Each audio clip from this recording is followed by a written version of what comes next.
우리에게 주신 하나님의 말씀은 시편 130편 1절부터 8절까지의 말씀입니다. 한 절씩 교도하여 읽도록 하겠습니다.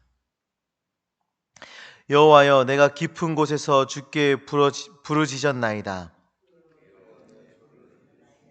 나의 부르짖는 소리에 귀를 기울이소서. 여호와여, 주께서 죄악을 지켜보실진데 주여 누가 서리이까? 그러나 사유하심이 주께 있음은 주를 경외하게 하심이니이다. 나 곧 내 영혼은 여호와를 기다리며 나는 주의 말씀을 바라는도다. 파수꾼이 아침을 기다림보다 내 영혼이 주를 더 기다리나니 참으로 파수꾼이 아침을 기다림보다 더하도다. 이스라엘아, 여호와를 바랄지어다. 여호와께서는 인자하심과 풍성한 속량이 있음이라. 그가 이스라엘을 그의 모든 죄악에서 속량하시리로다. 아멘. 오늘 방금 우리가 읽은 이 시편 130편의 말씀은 시편 6편, 32편, 38편, 51편, 102편, 143편과 함께 참회시라고 불리는 시편입니다. 그래서 1절의 말씀을 보시면 그 죄로 인해서 깊은 수렁에 빠져 있는 그 절망 속에서 그 깊은 수렁에서 허덕이는 그런 시인이 주님께 부르짖는 그 모습으로 나아가고 있음을 우리가 볼 수 있죠. 1절의 말씀에 이 깊은 곳이라고 되어 있는 이 깊은 곳은 그 바다의 깊은 곳을 의미합니다. 바다의 깊은 곳. 제가 어린 시절에 그 바다에서 수영을 하다가 빠진 적이 있거든요. 근데 그 장면이 너무나도 충격적이어서 지금도 생생하게 그 모습이 기억이 나는데요. 그 어린아이가 그 바닷속에 빠졌으니까 그렇게 깊은 깊이는 아니었을 거예요. 근데 지금 저한테 기억나는 그 이미지는 뭐냐면 어둡습니다. 깜깜하고 점점 밑으로 내려갈 때마다 빠르게 빛과 멀어져 가는 그 모습이 아직도 생생하게 기억이 나거든요. 바다의 깊은 곳은 그런 곳입니다. 어둡고 빛과 멀어진 곳. 죄는 우리를 그런 절망적인 곳으로, 어두운 곳으로 우리를 끌고 내려가는 것이죠. 지금 시인은 죄로 인해서 그 절망에 빠진 상태가 되어버린 것입니다. 그리고 그 상태에서 하나님께 간구하고 있는 것이죠. 이 모습은 성도의 마땅한 모습을 보여주고 있는 것인데, 우리가 죄를 짓고 절망 중에 있을 때 그냥 그대로 절망감 가운데 빠져 있고 그 죄책감 가운데 빠져 있어서 죄에 휩쓸려 가버리는 그런 것이 아니라 회개하고 용서와 회복을 간청하며 나아가야 하는 것입니다.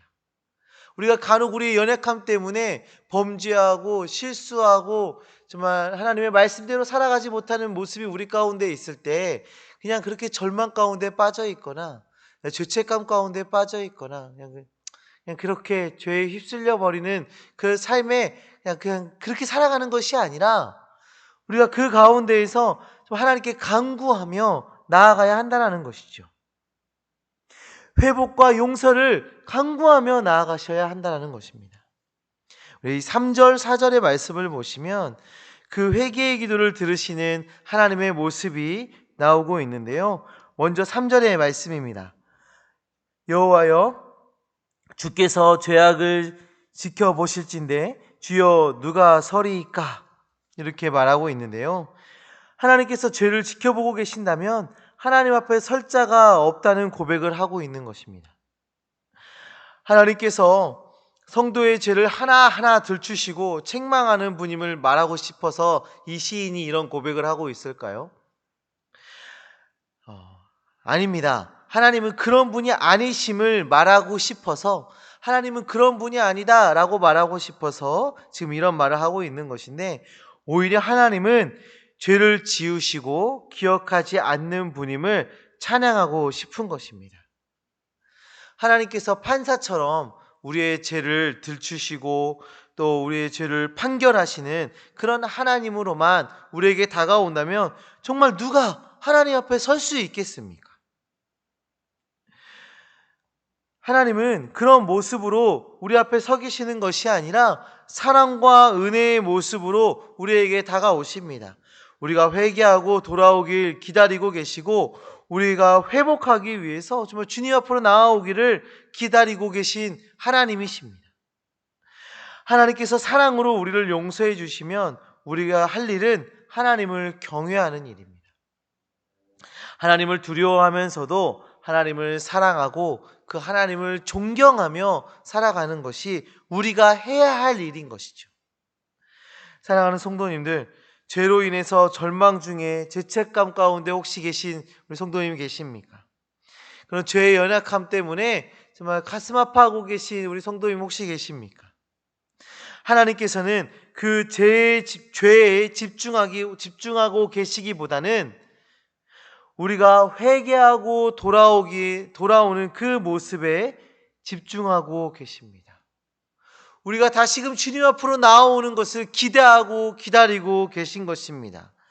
절망의 깊은 바다 가운데 계실지라도 하나님께 간구하며 나아가시기를 간절히 소망합니다.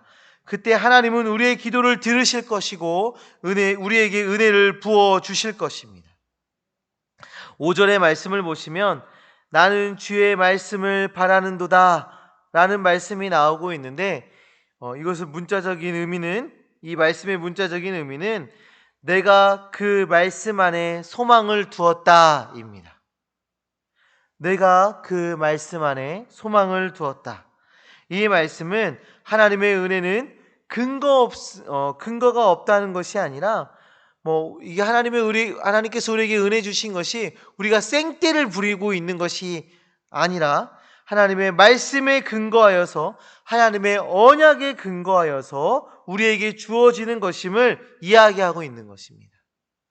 하나님께서 우리를 용서하시고 우리를 회복시켜 주시고 우리에게 은혜 베풀어 주심은 하나님의 계획과 하나님의 약속, 하나님의 말씀에 근거하여서 우리에게 주어지는 것이다 라는 것을 이야기하는 것이죠. 하나님의 말씀, 하나님의 구원과 은혜의 그런 계획의 출처는 어디인가요? 그 출처가 어디입니까? 바로 하나님이십니다. 하나님으로부터 나오는 선포이고 하나님으로부터 나오는 사랑과 은혜인 것입니다. 그렇기 때문에 우리는 그 말씀에 근거하여 하나님께 간구해야 하는 것이죠. 하나님의 말씀에 근거한 그 풍성한 용서의 은혜, 회복의 은혜를 누리는 주님의 자녀들 되어주시기를 축원합니다. 마지막으로 우리 7절의 말씀 보시겠는데요. 여호와께서는 인자하심과 풍성한 속량이 있음이라 라고 말하고 있어요. 우리가 여기서 인자하심은 딱 알겠는데 이 풍성한 속량은 무엇을 말하는 것일까요? 여기서 말하는 이 풍성한 속량은 제한이 없다라는 것입니다. 하나님의 속량하심에는 제한이 없다라는 말을 하고 있는 것인데 하나님께서 속량하지 못하는 죄는 없다라는 것이죠. 그래서 이 8절의 말씀 보시면 모든 죄악을 속량하시리로다 라고 노래하고 있는 것입니다. 하나님은 속량할 수 없는 죄가 없으신 분이십니다. 모든 것을 용서하시고 모든 것을 속량하실 수 있는 그런 하나님이신 것입니다. 사랑하는 성도님들, 우리를 용서하시고 회복시키시는 하나님을 오늘 우리가 말씀을 통해 살펴보았습니다. 이 시간에 우리가 하나님 앞으로 나아가시길 바랍니다. 그 용서의 하나님 앞으로, 그 은혜의 하나님 앞으로, 그 사랑의 하나님 앞으로 나아가시길 바랍니다. 나와 우리 가정과 우리 교회가 또 이 나라가 이 죄악 가운데서 허덕이고 있을 때 우리가 우리 자신과 가정과 교회와 나라를 위해서 기도하고 용서를 구하며 나아가시기를 소망합니다. 하나님은 용서하실 것이고 오히려 우리를 위로하실 것입니다. 죄에서 자유하게 하시는 그 하나님을 경험하는 시간 되어지시기를 간절히 소망합니다.